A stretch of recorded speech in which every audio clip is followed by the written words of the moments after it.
So this is going to be the second part of the notes, part 2, Absolute Monarchs part 2 notes. And we're going to start with Ivan, the Terrible, or the Fearsome, or...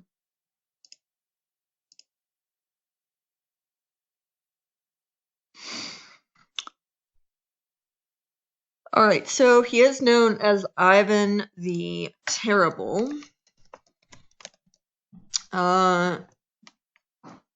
Some would call him Ivan the Fearsome. Hang on, let me see what we're missing. Full control. Okay. So full control over Russia's hereditary nobility. So he was very strict with the people who had hereditary claims to power. And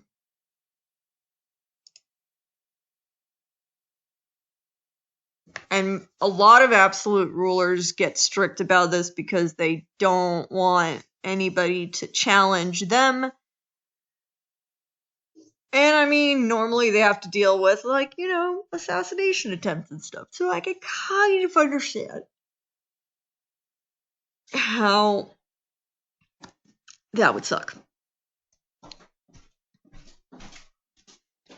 Hang on, hereditary is not a word we gotta do, right? Okay.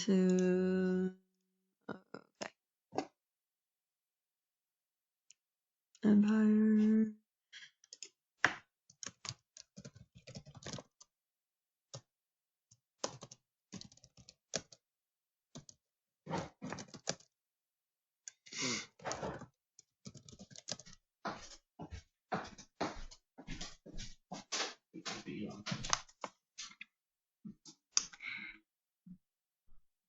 What else goes in here? Times of rages, mental instability, and killed his son. Okay.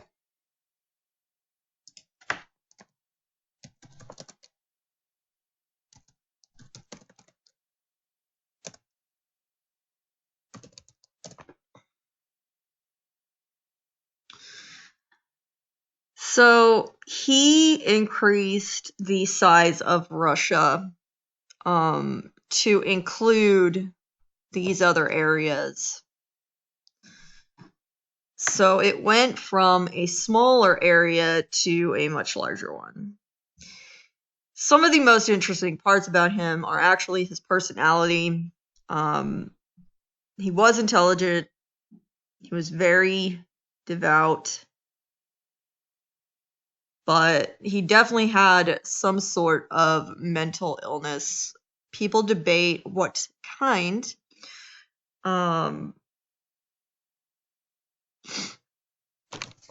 Either way, he would go into a lot of rages. He would definitely end up being very mentally unstable, so he was not consistent.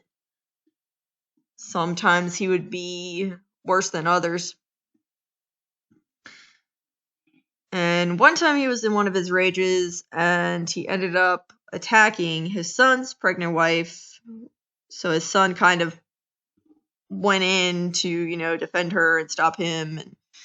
And and he essentially smacked him over the head with the staff, which, I mean, you can see right here, like, one of these things, if it hits you in the right part of the head at the top, then yeah, might suck.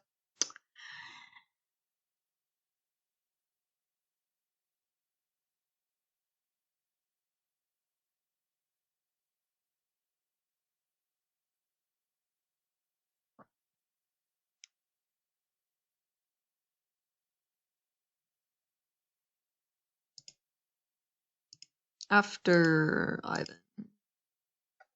Alright, hang on, let me see what's next. Okay. So after Ivan, there was some shift in power. Weak czars And the battle really between the Boyars and the Romanovs, and those are the last names. So just like in a sense, am Sandy Mulligan, right? It would be the Mulligans versus the whoever, right?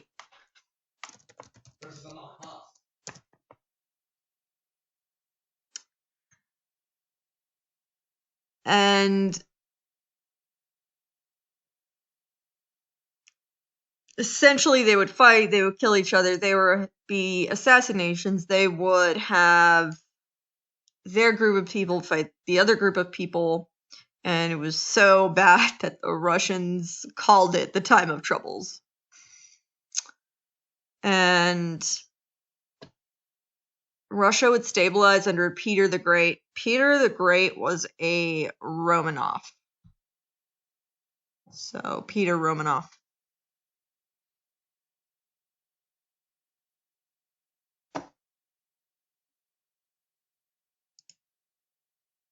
This guy. Alright, what goes in here? Paul build. Okay. And Russia. Okay, so. No. Let me see this one more time. Built the blank fortress, blank palace. Okay, so. We've got the Paul Fortress, the Peterhof Palace, and modernized. So this down here is the palace at St. Petersburg. You can still go and see this today. If you ever wanted to go to Russia and go see it, you could. Also, the Paul Fortress. The deal is that all of this happened near that upward ocean, and it was difficult because up there's a lot of tundra and ice, and the earth is essentially very soggy, and you really couldn't build much up there right at the ocean. So he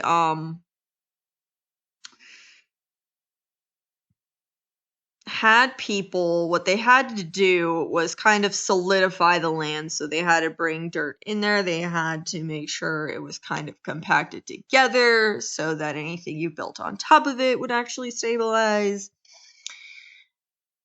So a lot of people died doing that. And that was all for trade with Europe because they didn't really have a port where there was access. So they couldn't actually do trading with Europe through the sea, right? They would have had to go by land, which is much longer.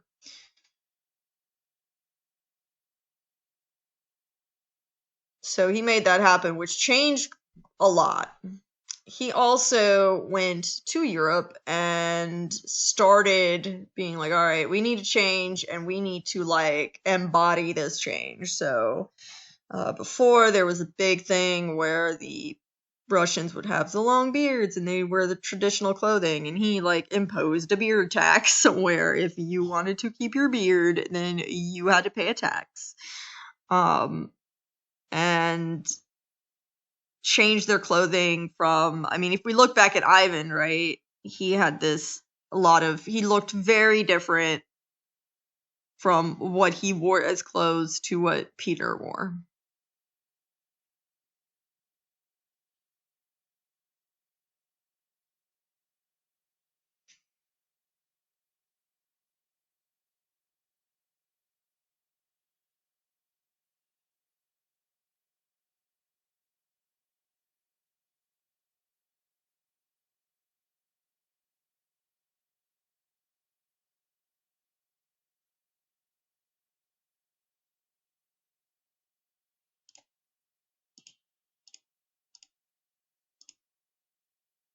Is that it?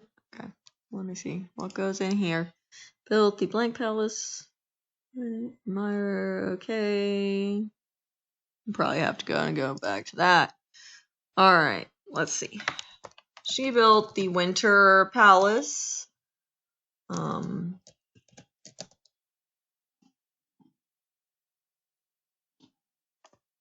And so then she's actually a Habsburg. If you think back to Maria Theresa, they look alike.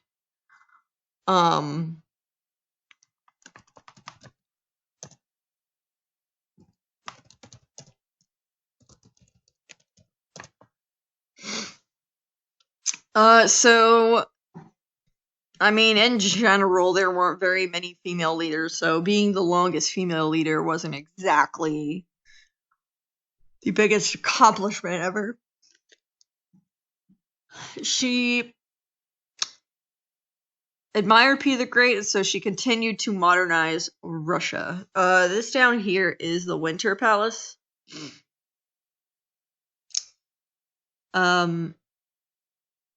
So most likely because she was a woman, right? She helped women out by making a university basically for women. So higher education, be a university, and state finance is going to mean that the government is paying for that.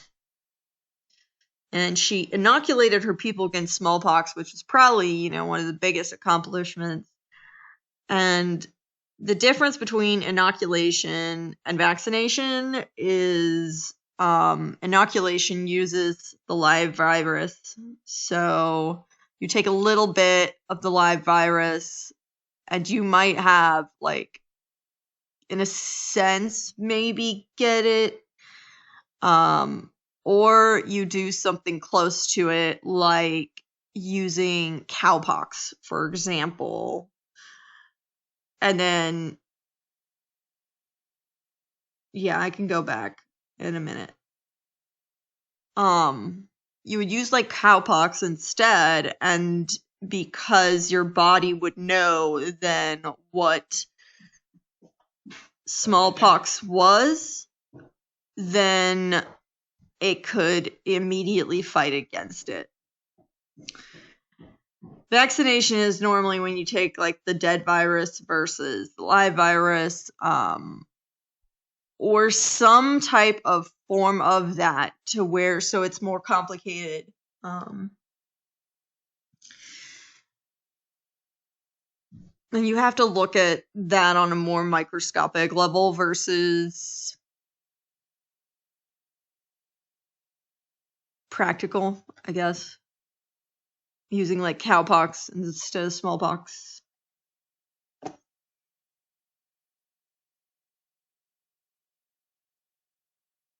And so that was Catherine the Great.